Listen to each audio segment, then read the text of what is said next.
Me and my sister are very close. We were very close and we used to spend the majority of our time together. That is until we both settled down and got married. She still visits and calls. She's been very supportive and understanding, although my brother-in-law, her husband, tends to be mean and make hurtful comments about me and my husband. My brother-in-law is younger than my husband. He always tries to dictate how my family treats each other and demands to be involved in everything, no matter how big or small. I've distanced myself from him, but I kept in contact with my sister. Throughout my pregnancy, he kept acting strange and making fun of everything my husband and I said about our baby. Me and my husband lost our baby 12 days ago. It gets increasingly hard for us every day, and we're trying our best to remain calm and surround ourselves with loved ones who support us during these times. My sister is currently pregnant. I didn't know that because she didn't tell me, seeing that we're in the middle of grieving, and she probably hasn't found the right time yet. Yesterday, I got mail sent from my brother-in-law. I was confused since we don't talk at all. I opened the envelope to find a copy of a pregnancy test that belongs to my sister, with a small note with the words, "I'm sorry for yours and your husband's loss," handwritten. I was shocked, dumbfounded. I was mad, so mad. This is how I learned that my sister is pregnant for the first time. My husband saw it, and he was livid. We went to see my family. I told my sister what happened.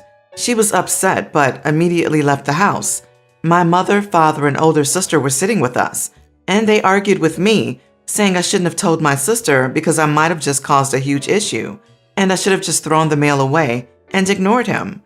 My mom freaked out and said that brother-in-law is an idiot, but being petty isn't the answer. She asked if I want my sister to resent my brother-in-law just because we don't get along. My husband and I got into an argument with her. My dad saw where we're coming from, but said I shouldn't have told her. They themselves didn't know anything about the pregnancy. They said that my brother-in-law would have told the entire family if he had bad intentions. We left the house after the argument. My mom kept berating me, saying I'm now responsible for whatever happens with my sister. I stopped taking their calls to think about it, and it's terrible. You are not wrong. Christ, your brother-in-law went out of his way to try to be hurtful to you and your husband. He knew what he was doing, and your sister had a right to know the type of man she married. This wasn't a simple pregnancy announcement. He went out of his way to send you the used test? Who does that?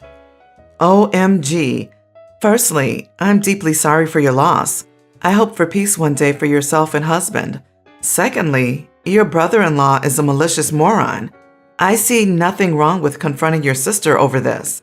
She has to be made aware of how absolutely diabolical her husband's actions are. If that causes them grief, then that grief was caused by her husband, not you. The hurt he inflicted was intentional, and that cannot be allowed. It's a terrible situation for your sister, but it has to be addressed. That would have spelled the end of my relationship if my husband had done anything similar to my sister. God, I'm outraged for you. You are not the idiot. How can your parents pin this on you? The letter you were sent was filled with so much spite. I'd say that was just pure evil. What a vile and heartless thing to do to a grieving couple. Brother-in-law is apparently desperately insecure, hence always wanting to be in control. Don't be surprised if he asks for any of the things you've purchased for your baby, as you won't need them. It gives him a chance to wound you all over again. You are not wrong here. You are not the idiot. Your brother-in-law sounds psychotic. There was no need to send you their pregnancy test. That's some abhorrent crap right there. Anyone saying you've caused drama needs a wake-up call. Your brother-in-law caused the issue when he decided to be an idiot. If your sister's marriage depends on everyone hiding her husband's true personality from her, then it's messed up either way. You're not the idiot, but your entire family, minus the sister, sure is. To give you guys a bit of context, I never met my grandfather since he passed away before I was born, but I always had a very close relationship with his brother, since he was the closest to a grandfather I've ever known, and a great man to me. He has 3 children, the youngest being 35, the next one 41, and the oldest 44. I've been visiting him every week throughout my life, frankly, because he's like that cool uncle and very close to my father, too. By the time I was in middle school, I stopped seeing any of his children around, like ever. They slowly moved out and carried on with their lives. I'd eventually ask, and he'd say that they're fine, doing their lives. One day he opened up and told me that they'd never had a great relationship. It was partly his fault and partly theirs. It's a religious family, so if you're living under his roof, it's his rules, obviously, within reason. But as he grew older and his health deteriorated, cancer, they felt more comfortable doing stuff he wouldn't allow in his house, like smoking, bringing girls around. He got fed up and kicked them out. It turns out that since telling them to move elsewhere, they were adults and working already. They never stepped foot in his place or picked up his calls, neither of them. Over the years, his health kept getting worse and worse, so I'd bring him food from home a few times a week and watch WWE together, play cards, ask him for advice, or helping him in whatever he needed. I felt like it was a stress-free place to go with someone I liked, so it was no big deal helping him in whatever I could. He recently passed away, and it hit me hard. They say it was because of his health condition. It ticked me off, but I'm doing better. Now, the wife and him were separated, and she passed away years ago. All the family he had alive was my father, me and my siblings, and his own kids. I received a call saying that he left me something on his inheritance. I went there, and it turns out that he left me $67,000.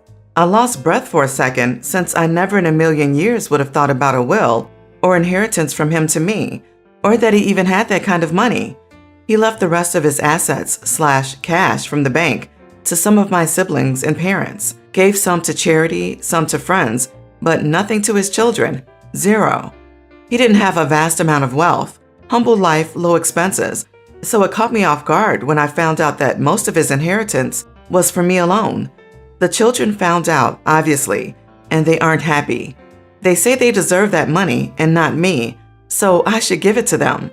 The three of them are a mess, not doing sugars or anything, but barely ever tried to accomplish anything in life, so doing anything to get by.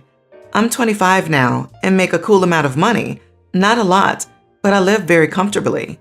It makes me feel bad that their dad left them nothing, and they aren't doing great financially, but at the same time, deep inside, I know that they don't deserve it. They didn't even attend the funeral but expected money? That's below low. I understand that I'll have to pay taxes on it, and I've been spending time investigating about everything I'll have to do until I'm clear. I wanted to use part of the money to pay for two of my sister's uni, roughly $32,000 combined, but not yet. They're still in high school, and keep the rest in a high-interest savings account, since my parents themselves got a fairly substantial amount too, until I decide what to do with some of it because I have no debt. Do you guys think I should give them part of what I got given by his dad or not? I think if he wanted the money to go to his children, he would give it to them. It was a big and important decision for him to leave his money for you, not them. That's his choice.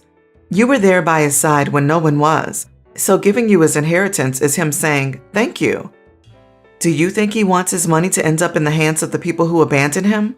Keep the money to yourself. Your grandfather's brother will be happier this way, wherever he is. You wrote it yourself. He kicked them out. Read what you wrote carefully. Religious family, my house, my rules. And since when is bringing a girl home a bad thing? Everything points to this guy was a toxic, controlling, overbearing piece of work father who never bothered to bond with his kids, and eventually he kicked them out. He was a terrible person who was so toxic and hurtful that he alienated his children to the point they want nothing to do with him. Yeah, he grew out of it. His remorse over what he did to his relationships caught up with him. You grew up in a loving household and had the advantage of parents who supported you. His kids didn't. You're not legally obligated to share the wealth, but really, you would be undoing some of the damage that man did to his own flesh and blood by sharing it. My mother-in-law lost her job last year and moved in with my wife and I last summer for financial reasons. She hasn't found another job yet, but she helps out with the childcare of our little son, and overall, it hasn't been completely terrible, except for the last few months when things have gotten harder. Mother-in-law's dad, my wife's grandpa, was diagnosed with cancer last fall, and his health has been getting worse and worse over time. No treatments help much, and over the last month, the care switched from treatment to comfort as it was clear he was going to pass. Last week, he finally succumbed to his illness and passed away in his sleep. Since then, Mother-in-law has been understandably upset and preoccupied with all the arrangements that follow a loved one's death. My wife was never close to her grandpa, so she's not as distraught over it, but she's been very supportive of mother-in-law, and I've tried to be there in any way that I can. This past weekend, my wife had to work, and I had to run a few errands, so I asked mother-in-law if she could watch my son for an hour. She agreed, and I told her I would be back as soon as I can. I wasn't even gone an hour, maybe 45 minutes. When I got back, it was very quiet. Too quiet for anyone with a toddler to be comfortable with. I walked into the living room and mother-in-law was staring at her phone with toys and books scattered on the floor. I asked her where my son was and she said, "He was just right here." I walked into the kitchen and he was in the cabinet under the sink, the one with all our cleaning supplies. I yelled "no" out of reaction and grabbed him up. Luckily, he didn't get into anything that could do him harm, but I was still freaked out. We have a lock on the cabinet, so I asked mother-in-law what happened. She said she was going to do some dishes and unlock the cabinet, but got distracted by a phone call about her dad's funeral and must have forgot to lock it again. I was livid. I didn't raise my voice, but mother-in-law could obviously sense the anger in my words. I told her she needed to get her stuff together if she's going to watch my son. She said she was sure he was just playing at her feet right before I got home, and she doesn't know how he got away. I told her, I know she's going through a lot right now, but when it comes to the safety of my son, I have zero tolerance for her messing around, and she's lucky she didn't lose a grandson along with her dad. She started crying and went to the guest room and closed the door. When my wife got home a couple of hours later, I told her what happened and what I said to her mom. My wife was freaked out, but thought the things I said were too harsh. I tried to apologize to mother-in-law later that night, but she refuses to talk to me and just stayed in the guest room. So I apologized to her through the door for the things I said and explained I was just freaked out and scared in the moment. Mother-in-law still isn't talking to me, but I'm not going to keep apologizing over and over when she's the one who messed up. Am I the idiot here? Not the idiot. If she's so distraught and unable to focus, then she shouldn't be watching him until she's in a better mental state. Kids that age are kind of bent on their own destruction, so you either need to baby gate doorways or be focused. What you said was harsh, but it's realistic. The kid could have easily ingested toxic chemicals. She didn't lock the cabinet back up and wasn't watching him. You apologized, and if she wants to sulk, then let her. If this happened at a daycare, you'd pull your kids out of their program. Just because she's family and upset doesn't make putting your kids at risk okay. You are the idiot. You were way too harsh in your response. Her father literally died the week before, and then you were threatening her with losing her grandchild. It's understandable that you lost your temper, but this was cruel, and toddlers do get into things, even in the best of circumstances. To be honest, part of the blame for this is leaving a small child with your mother-in-law, who was freshly grieving her father and trying to organize funeral arrangements. Even if childcare is part of the agreement of her living with you, this might have been a good time for you to give her some space. My son, I will call him Rob, recently started asking to live with his dad. I currently have full custody, and his father, I will call him Adam, is behind $50,000 plus in child support. Relevant to know, he moves around and takes jobs off the books, even if he has a job.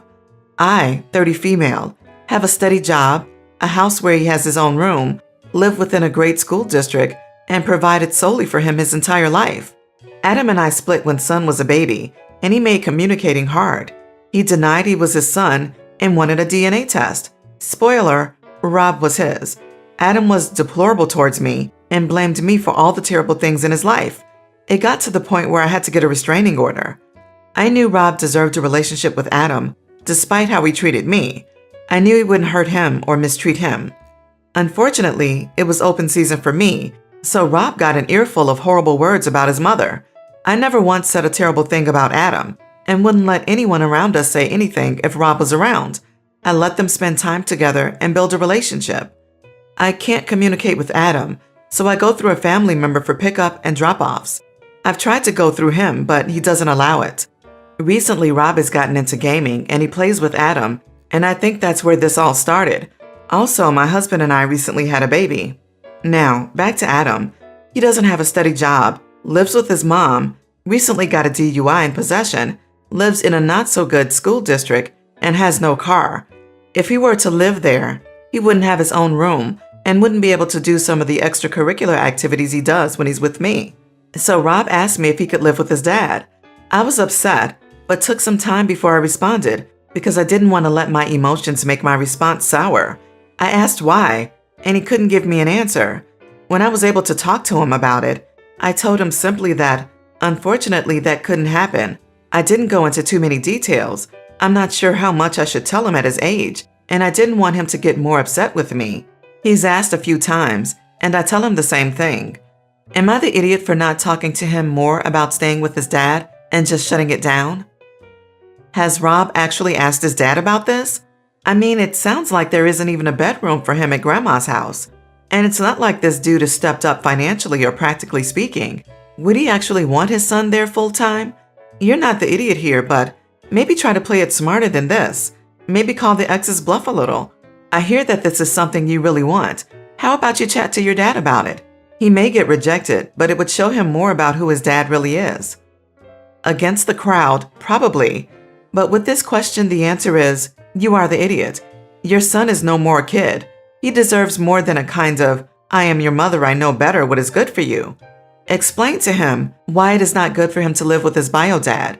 You should leave out the part between you and the dad, but you can at least say that there were good reasons why you got full custody.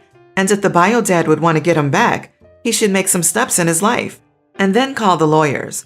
And that gaming together is not enough to be a father. Friend, call her Amy, and I have been part of the same friendship group for years. We both have always been really overweight/obese. Amy started following a diet last year and lost loads of weight. She looks great, and everyone in the group applauded her hard work and dedication. They compliment her new physique all the time, which I think is nice because she's always had low self-esteem from being obese. Recently, I was diagnosed with ADHD and put on medication. The meds have really helped with my symptoms, and the side effect is that they kill my appetite. I could happily not eat all day. I decided to capitalize on this and try to lose some weight. I have a few small meals, healthy meals. All my junk food cravings are gone. I have been steadily losing weight and very happy about it. I told Amy, who is the one I'm closest to in the group, about the ADHD and the meds. Mentioned offhandedly that they make it hard for me to sleep and kill my appetite. She looked at me really weirdly for a second and said, "Is that how you've been losing weight?" I said, "Well, yes, the meds have helped." Amy started laughing at me and said I was taking the lazy route out then. Amy then proceeded to fill in the members of the group about how my weight loss was illegitimate and that I was using pills to achieve it. I know this because several group members came to me worried and asked if the weight loss pills I was using were safe and not something random you buy online. I had to tell them it was ADHD meds, actually. I didn't even want to tell them my diagnosis yet, but I had to. Initially, group members had been congratulating me on the weight loss and my hard work. Since this incident, they have stopped completely. I think I look pretty good now compared to before. I can buy nicer clothes, and I've been waiting for them to compliment me, as they did Amy. My self-esteem is terrible too, but they say nothing at all. I feel a bit hurt by this. Yes, my weight loss was somewhat easier as the meds helped, but it's not like I took them deliberately to lose weight. And isn't all weight loss good weight loss? If I had had a gastric band fitted and that helped me lose weight, would that be illegitimate weight loss? You are not the idiot. You need better friends. It sounds like Amy also lied to your friends about what you told her, possibly to take the focus away from your weight loss and put it on her. So maybe have a conversation with your friends, if you haven't already, about exactly what you mean when you say your ADHD medication has helped your weight loss, since they were likely told something different. You are all idiots here. Given your past, your friend should have been nicer, but come on, your diet secret is amphetamine? No one is going to applaud you for losing weight by compulsively cleaning your house and grinding your teeth. If I did praise people for weight loss, I think it would be logical to praise weight loss that took a lot more effort than weight loss that was primarily caused by taking an appetite suppressant pill.